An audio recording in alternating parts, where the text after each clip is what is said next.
Pernah dengar kan ceritanya? Atau mungkin pernah ngalamin sendiri? Tiba-tiba untung gede banget dari satu saham, dalam sekejap semua keuntungannya amblas. Nah, hari ini kita bakal ngintip ke balik layar drama ini. Kita akan ngebahas soal bandarmologi, sebuah seni atau mungkin lebih tepatnya permainan yang dilakukan sama pemain-pemain besar yang biasa kita sebut bandar. Coba inget-inget deh rasanya. Waktu itu portofolio lagi ijo-ijonya. Rasanya kayak jadi investor jenius ya kan? Tiba-tiba pasar berbalik arah gitu aja, tanpa aba-aba. Keuntungan yang udah di depan mata malah jadi kerugian. Kalau kamu pernah ngerasain ini, kamu nggak sendirian. Dan sering banget itu bukan kebetulan.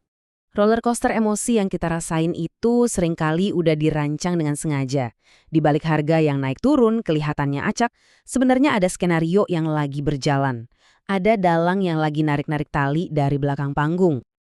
Oke, babak pertama dimulai. Mari kita kenalan dulu lebih dekat. Siapa sih sebenarnya bandar ini? Ini bukan istilah ngasal loh. Kalau kita cek di Kamus Besar Bahasa Indonesia, bandar itu definisinya adalah pemain yang mengendalikan permainan atau orang yang menjalankan aksinya secara sembunyi-sembunyi.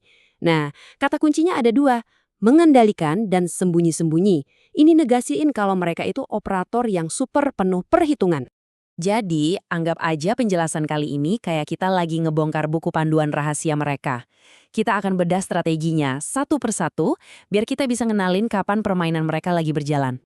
Nah, permainan mereka tuh selalu dimulai dalam sunyi. Fase pertama ini namanya akumulasi. Ini adalah tahap di mana si bandar lagi berbelanja, tapi diam-diam. Coba deh lihat grafik ini. Katakanlah ini saham XYZ. Harganya datar.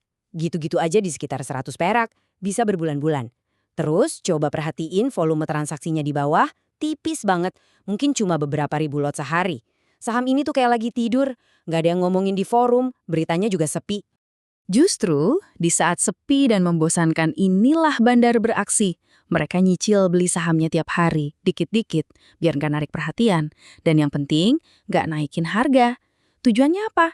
Ya buat ngumpulin amunisi sebanyak mungkin di harga murah sebelum pestanya dimulai. Oke, setelah amunisi mereka cukup, saatnya mulai fase kedua, pesta euforia. Nah, di fase inilah investor retail kayak kita-kita mulai diundang buat ikut-ikutan.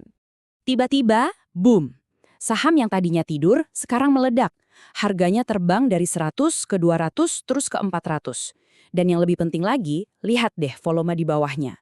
Dari yang tadinya cuma ribuan lot, sekarang transaksinya bisa ratusan ribu lot per hari. Ini tandanya mesin promosi udah dinyalain kencang-kencang.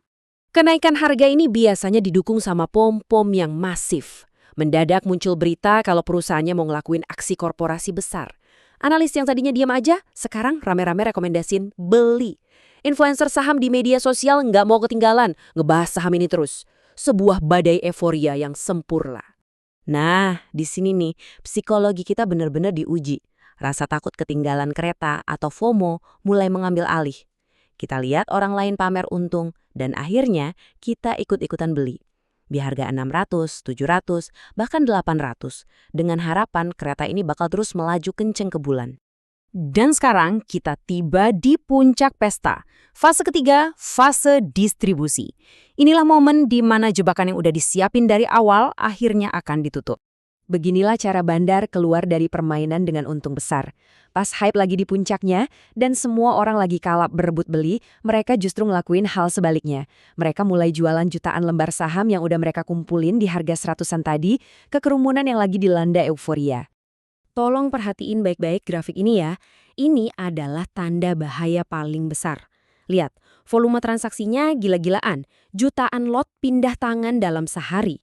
Tapi anehnya, harganya berhenti naik, malah mulai turun dikit-dikit. Kenapa bisa gitu?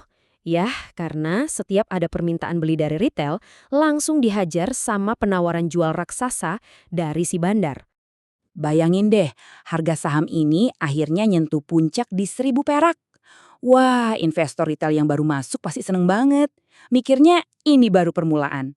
Tapi begitu bandar selesai jualan semua barangnya, nggak ada lagi pembeli besar yang nopang harga. Hasilnya, harganya anjlok bebas. Balik lagi ke nilai wajarnya, mungkin di level 150. Investor retail yang beli di pucuk, ya akhirnya nyangkut. Megang saham yang nilainya udah amblas 85%.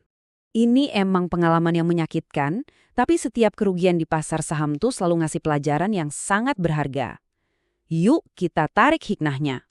Nah, slide ini ngerangkum perbedaannya dengan jelas banget. Bandar itu bertindak pakai rencana dan logika. Beli pas sepi, jual pas ramai. Sebaliknya, investor retail seringkali bertindak pakai emosi. Ngabain saham pas sepi, beli karena FOMO pas ramai, dan akhirnya panik jual di harga bawah. Jadi, apa aja sih tanda-tanda peringatan yang harus kita ingat? Pertama, lonjakan volume yang nggak wajar di saham yang tadinya tidur.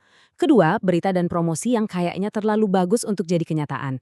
Ketiga, kenaikan harga gila-gilaan tanpa ada perbaikan fundamental di perusahaannya. Dan yang paling penting, volume transaksi raksasa tapi harganya malah berhenti naik di puncak.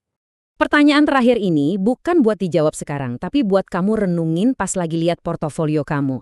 Pengetahuan ini tujuannya bukan buat nakut-nakutin ya, tapi buat jadiin kita semua investor yang lebih waspada dan kritis. Jadi, coba tanyain ke diri sendiri, apakah kamu sedang mengikuti permainan atau jangan-jangan kamu yang sedang dipermainkan?